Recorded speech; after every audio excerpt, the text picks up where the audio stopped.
नमस्कार, मेरा नाम है हरीश चौधरी और आप देख रहे हैं द लोकदूत। जैसे कि हमने आपको बताया था कि हमारी द लोकदूत की कैंपस न्यूज़ नाम से जो सीरीज़ है उसमें हम फिलहाल कवर कर रहे थे दिल्ली विश्वविद्यालय के कॉलेजों में हो रहे चुनावों को। आज हम उपस्थित हैं शिवाजी महाविद्यालय के जो प्रतिभागी हैं, जो चुनाव लड़ने वाले हैं, जो छात्र हितों की बात करने वाले हैं, उन प्रतिभागियों के साथ उनके मुद्दे क्या हैं, वो छात्रों की किन समस्याओं का निराकरण करना चाहते हैं, उनका जो रोड मैप रहेगा वो क्या रहेगा। तो इन सब मुद्दों पर बात करने के लिए हम उनके साथ उपस्थित हैं। आइए उनसे जानना शुरू करते हैं कि वो शिवाजी कॉलेज की बेहतरी के लिए किन प्रयासों को अंजाम देंगे। बहुत बहुत शुक्रिया आपका हमारे चैनल द लोकदूत में। आप सबसे पहले तो ये बताइए कि आपका नाम क्या है, आप किस जगह से आते हैं, आपका कोर्स क्या है, ईयर क्या है और आप किस पोस्ट के लिए कंटेस्ट कर रहे हैं और आपके मुद्दे क्या रहेंगे, मतलब छात्र हितों के लिए किन समस्याओं का निराकरण करने के लिए आप काम करेंगे, आप ये बताइए। मेरा नाम कमल चौधरी है। मैं शिवाजी कॉलेज से प्रेसिडेंट पोस्ट के लिए कंटेस्ट कर रहा हूँ जी। मैं मैथ्स ऑनर्स थर्ड ईयर का स्टूडेंट हूँ। मतलब कि मेरे को 3 साल कॉलेज में झेलते हुए हो गए हैं। मैं मूलतः उत्तर प्रदेश झेलते हुए क्यों बोला आपने? कॉलेज की परेशानियाँ, कॉलेज की समस्याओं, कॉलेज से जो दिक्कतें आ रही हैं उन चीज़ों को देखते हुए मैं मूलतः उत्तर प्रदेश मथुरा का रहने वाला हूँ। मैं एक किसान परिवार से आता हूँ जहाँ पे पिताजी सुबह से शाम तक दोपहर में काम करते हैं, तब घर का पालन पोषण होता है।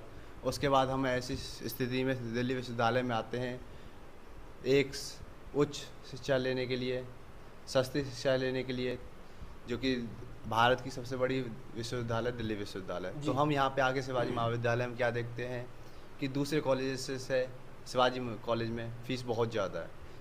यही कोर्स की फ़ीस दूसरे कॉलेज कंपेयर कर रहे हैं 8 से 9 हज़ार रुपये हर कॉलेज से एक्स्ट्रा है। ऐसा क्यों? क्या हमने कोई गलती की है शिवाजी महाविद्यालय में आकर के? क्या हमने कोई पाप किया है? फिर क्या हम अंबानी अडानी के परिवार से आते हैं कि हमारे साथ ये शोषण किया जा रहा है? क्या और स्टूडेंट्स हैं जो कि सेकंड ईयर में हैं या थर्ड ईयर में हैं, फर्स्ट ईयर में हो, वो एक्स्ट्रा फीस क्यों दे रहे हैं? तो क्या इसमें जिम्मेदार कौन है और इसके लिए आप क्या समाधान करेंगे? इसका जिम्मेदार पूरी तरह से कॉलेज प्रशासन है, जो कि दिल्ली विश्वविद्यालय में सभी कॉलेज से ड्यू से फंड आता है।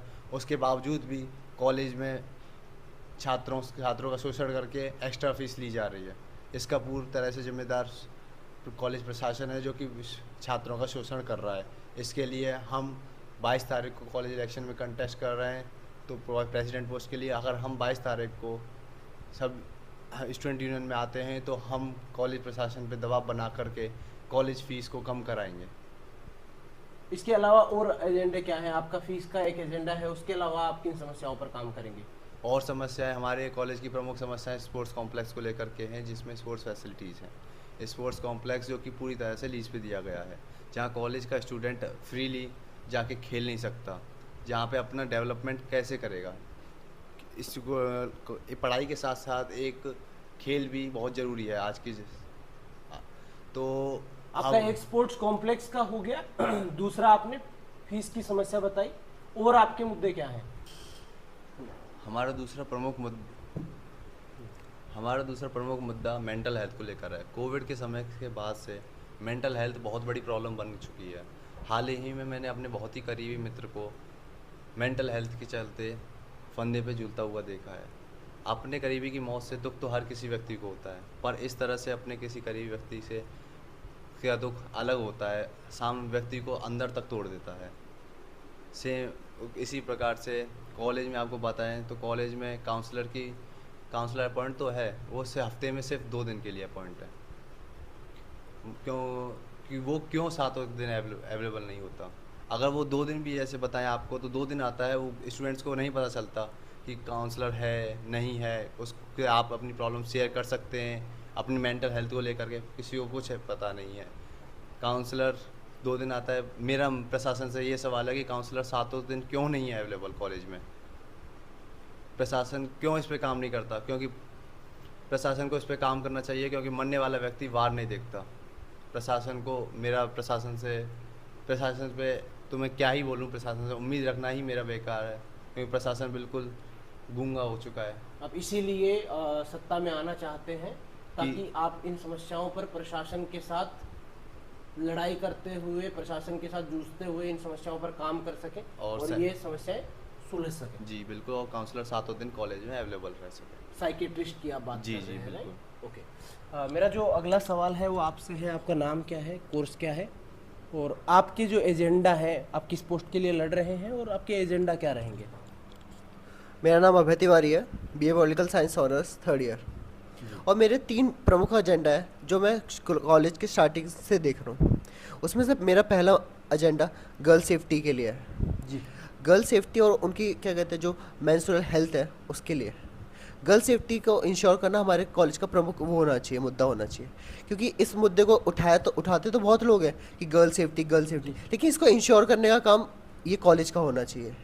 अगर किसी लड़की को कोई तकलीफ़ है, हम बोल तो देते हैं कि लाइक हमारे पास आ, हम सॉल्व करा देते हैं, लेकिन ऐसा नहीं होता है।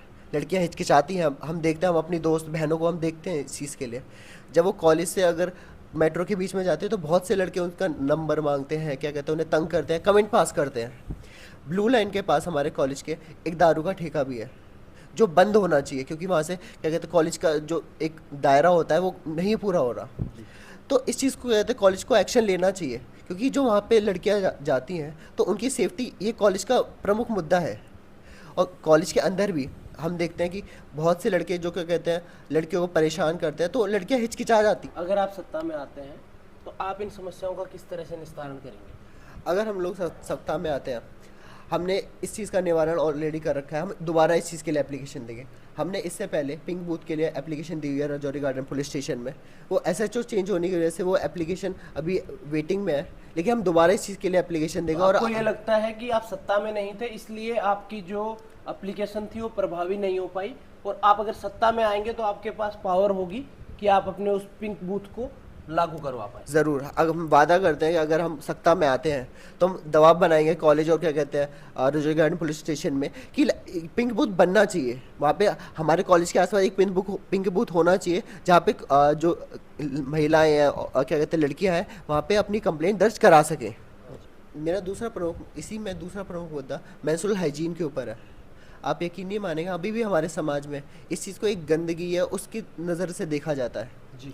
मैं आपको ये शब्द इसलिए कह रहा हूँ क्योंकि जब मैं क्या कहते हैं स्लम्स में पैड्स वगैरह बांटने के लिए जाता हूँ तो वो महिलाएं इस चीज़ का ऐसे ही वर्णन करती है कि लाइक गंदगी। तो आप इससे सोच समझ सकते हैं 2019 में हमारी स्टूडेंट काउंसिल ने एक वेंडिंग मशीन लगाई थी गर्ल्स कॉमन रूम में, आज वो ख़राब हो गई है। जी। तो मैं आपसे पूछना चाहूँगा कि अगर वो क्या कहते हैं अभी मेरी बहन या दोस्त क्या कहते हैं मेंस्ट्रुअल हाइजीन के उसमें पीरियड में चल रहे हो और वो क्या कहते हैं 500-600 मीटर दूर क्या कहते हैं पैड लेने के लिए, कितना वो रहेगा, कितना दुख होता है कि वो कितनी अपने आप को अनसिक्योर एक अलग हम उसका सोच भी नहीं सकते हैं। तो इसका ये होना ज़रूरी है कि ये एक जो वेंडिंग मशीन ख़राब हो गई है वो क्या कहते हैं हर गर्ल्स टॉयलेट या उसमें होनी चाहिए थी, जिससे ये क्या कहते हैं अच्छे से काम कर सके। हमें क्या कहते हैं मेरी दोस्त और बहनें बताती हैं कि वो वेंडिंग मशीन पैसे देकर चलती थी, लेकिन आज वो भी बंद है। मेरा तीसरा प्रमुख मुद्दा बॉयज़ कॉमन रूम के लिए है। हमारे कॉलेज में बॉयज़ कॉमन रूम भी होना चाहिए, जिससे क्या कहते हैं लड़के आसानी से अपनी जो कपड़े, अगर वो है स्पोर्ट्स पर्सन है तो आसानी से अपने बदल सकें। और चौथा मेरा प्रमुख मुद्दा एनसीसी के लिए है, जो क्या कहते हैं एक लॉकर रूम होना चाहिए जहाँ पे वो अपना सामान रख सकें। हम देखते हैं कि वहाँ पे आसपास कोई कैमरा वगैरह नहीं है तो उनका सामान चोरी हो जाता है, जिसकी शिकायत वो दर्ज कराते हैं उसका कोई परिणाम नहीं निकल पाता है। तो एक लॉकर रूम होना बहुत ज़्यादा आवश्यक है जहाँ पे वो अपना सामान रख सकें और क्या कहते हैं उनको आसानी हो। जी। अगला जो मेरा सवाल है वो आपसे वही है कि आप सबसे पहले तो अपना परिचय बताइए और उसके अलावा आप किस पोस्ट के लिए चुनाव लड़ रहे हैं और आपके मुद्दे क्या होंगे जो स्टूडेंट्स की समस्याओं का निराकरण करेंगे, या फिर आपका ये मोटिवेशन कहाँ से आया कि आपको छात्र हितों के लिए काम करना चाहिए? जी, मेरा नाम श्रेष यादव है। मैं बीए प्रोग्राम फर्स्ट ईयर का छात्र हूँ और मैं फ्रेशर हूँ। मैं फर्स्ट दिन जब आया था कॉलेज तो मुझे लगा था डीयू है, डीयू की वाइब्स अलग होगी, होप अलग होगा। मेरा होप था कि डीयू से मेरी काफ़ी एक्सपेक्टेशन थी। जब मैं आया शिवाजी में तो मैं काफ़ी शौक में था कि ऐसा नहीं है जैसा मैंने सोचा था। मैंने सोचा था हमने काफ़ी अच्छा एजुकेशन मिलेगा, काफ़ी अच्छा एक्सपोजर मिलेगा। एजुकेशन की बात कर रहा हूँ, हम देखिए कि लाइब्रेरी हमारी है, लाइब्रेरी में हमको किताब ले जाने की ज़रूरत है, किताब अपनी किताब बाहर से ले जा नहीं सकते हैं। उनको हम जैसे चोर उचक्के लगते हैं कि हम वो किताब ले जाएंगे, किताब वो चोरी कर लेंगे ऐसे। भाई ये आप देख रहे हैं ये भारत कितना उन्नति कर रहा है, यहाँ छोटे छोटे मॉल में ऑटोमेटिक बिलिंग हो रहा है, तो वहाँ भी लगवा सकते हैं वो लोग, प्रशासन लगवा सकता है। प्रशासन पर इतना पैसा है, प्रशासन इतना समझदार है, प्रशासन यहाँ पे जैसे मतलब वो सो रहा है प्रशासन को कोई फ़र्क ही नहीं पड़ रहा है। बच्चों को प्रॉब्लम हो रही है, बच्चों की प्रॉब्लम नहीं हो रही है। ये हमारी पहला मुद्दा है। दूसरा मुद्दा है हमारा खेलने का। मैं हूँ जैसे मैं स्पोर्ट्स में काफ़ी एक्टिव हूँ, मेरा फुटबॉल और जेवलिन थ्रो काफ़ी एक्टिव है। मैं जब आया था मैं अपने कॉलेज क्लासेस स्कूल्स में करता था फुटबॉल और जेवलिन थ्रो, दोनों के लिए मैंने जोनल गेम्स खेले हैं। पर यहाँ पे मेरा होप था कि मैं डीयू जा रहा हूँ तो मुझे डीयू में अच्छा मतलब इन्वायरमेंट मिलेगा, मुझे इक्विपमेंट्स मिलेंगे। पर जब यहाँ पे आया तो मैं दूसरे दिन पे ही सीनियर से ही बात किया था कि फ़ुटबॉल की टीम है और यहाँ जेवलिन वगैरह मिल जाएंगी कि नहीं। तो सीनियर से साफ मना कर दिया, तो जेवलिन यहाँ पे मिलेंगे ही नहीं, आपको जेवलिन है ही नहीं। फुटबॉल की टीम है बहुत कम एक्टिव रहती है, कभी होती भी नहीं है, कोच तो यहाँ पे है भी नहीं। और फिर बाद में बताया कि स्पोर्ट्स ग्राउंड हमारा जो है आधा लीज पे दिया गया है। अगर आप स्पोर्ट्स ग्राउंड में 6 बजे कुछ शाम का टाइमिंग है, 5-6 बजे बाद जाएंगे तो आपको भगा दिया जाएगा वहाँ से। और ये है कि और आधा और टाइम पे भी जाएंगे तो आधा पे जाना जाएगा, आधे के बाद पूरा लीज पे रहता है ना, तो वहाँ से आपको पीछे कर दिया जाएगा, आपको नहीं। आप लाइब्रेरी के लिए और स्पोर्ट्स के लिए मेनली काम करना चाहते हैं। और मैं फ्रेशर हूँ तो मैं फ्रेशर्स के लिए भी काम करना चाहता हूँ।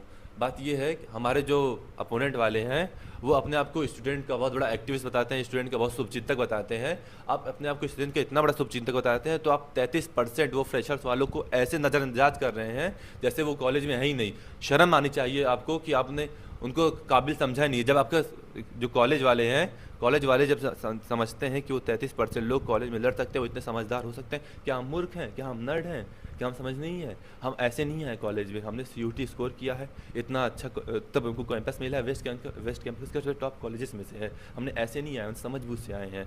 तो उनको जब लगता नहीं है कि हम 33% लोग की समझदार हैं, ना समझ हमको जब मान रहे हैं, तो आप देख लीजिएगा यही जो 33% ना समझ लोग हैं उनको हराने का काम करेंगे और 22 को उनकी यही रूढ़िवादी समझ जो ये सोचे हैं उनको हराएगी और हमको इसी बात पे जीतेगी। हम लोग आप मेनली ये कहना चाह रहे हैं कि उन्होंने किसी को फर्स्ट ईयर से चुनाव में नहीं उतारा है, ये इस बात का प्रतीक है कि वो फर्स्ट ईयर को योग्य नहीं मानते हैं। जी हाँ। तो इसके लिए आप मेनली काम कर रहे हैं कि आप फर्स्ट ईयर को उनका हक दिलवा पाएं, उनकी रिप्रेजेंटेशन दिलवा पाएं। जी हाँ, मैं फर्स्ट ईयर हूँ तो मैं फर्स्ट ईयर वालों के लिए ही काम कर रहा हूँ। जी मेरा जो अगला सवाल है वो आपसे है कि तमाम तरह की आपके साथियों ने समस्याएं बताई, क्या और भी कोई समस्या है जिस पर आपकी जो टीम है वो अगर चुनकर आती है तो वो काम करेगी? जी, मेरा नाम प्रदीप यादव, मैं Shivaji college student union elections में वाइस प्रेसिडेंट के लिए कॉन्टेस्ट कर रहा हूँ। जी, एक प्रमुख समस्याओं में एक समस्या है कैंटीन की। जी। कैंटीन में जाओ तो जैसे लगता है कि कूड़े करकट का ढेर लगा हुआ हो, जो सामान बिखरा रहता है। टेबल पे बैठो तो कोई हाइजीन की कोई प्रॉपर व्यवस्था नहीं है वहाँ पे। अगर टेबल पे अगर हाथ लगाओ तो हाथ काला हो जाता है और ना फूड की क्वालिटी सही है ना क्वांटिटी सही है। कैंटीन में पंखे भी नहीं सही हैं। तो मेनली आप कैंटीन के ऊपर काम करना चाहते हैं, लेकिन ये कैंटीन की बुरी हालत के लिए जिम्मेदार कौन है? कैंटीन जो चला रहे हैं वो लोग जिम्मेदार हैं, प्रशासन जिम्मेदार है? आप किसके साथ दो हाथ करेंगे हमें तो इस समस्या का समाधान करने के? हमें तो ऐसा लगता है दोनों के मिली भगत से चल रहा है ये काम। बिना दोनों के मिली भगत से ऐसा कुछ नहीं हो सकता, क्योंकि अगर हमें उन्हें कहते हैं कि भाई ये साफ़ नहीं है, इसे साफ़ कर दो, तो वो ऊपर हमारे ऊपर चढ़ जाते हैं, कहते हैं हम 5 बजे के बाद साफ़ करेंगे। बताइए, बच्चे आते हैं शाम को, सुबह से शाम तक बच्चे कॉलेज में रहते हैं। सुबह 9 बजे से क्लास चलती है 5 बजे तक, उसके बीच में बच्चों को भूख लगती है तो जाते हैं स्टूडेंट खाते हैं ना। तो आपकी लड़ाई बेसिकली इस हाँ, तानाशाही रवैये के खिलाफ है। हाँ। ओके, मेरा जो अगला सवाल है वो आपसे है। मेरा अगला जो सवाल है वो ये है कि जो भी चुनाव होते हैं वो लिंगडो कमेटी के रूल के हिसाब से होते हैं, और लिंगडो कमेटी कहती है कि जो चुनाव है वो 5,000 की जो राशि है उसकी सीमा में ही आप खर्च करेंगे। तो मैं आपसे ये जानना चाहता हूँ कि आपका चुनाव भी क्या लिंगडो के हिसाब से हुआ है? क्या आप लिंगडो का ये जो डिसीजन है इसको सही मानते हैं, गलत मानते हैं?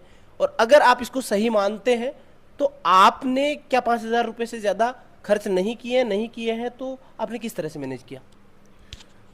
इसका मैं आपको ये जवाब देना चाहूँगा कि जो 5,000 की राशि जो लिंगडो कमेटी ने तय करी है, ये बहुत सही राशि है।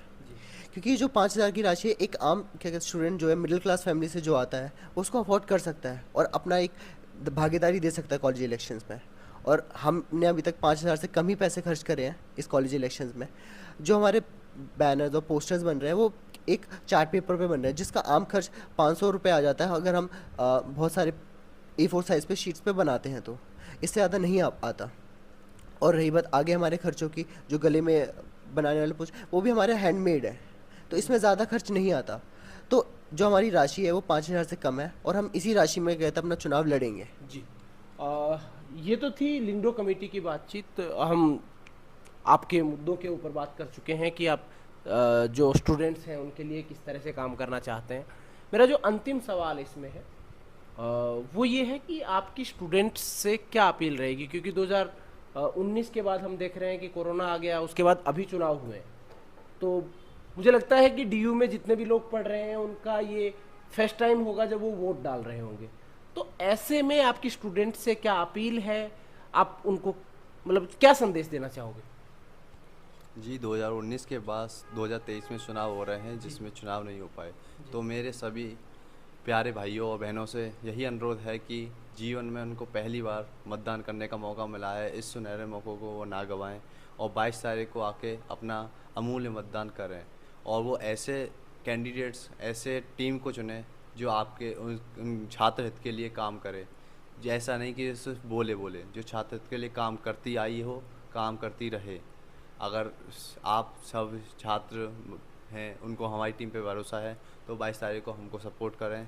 हमारा यूनिटी पैनल है, हमारे यूनिटी पैनल का बैलेट नंबर 12213 है।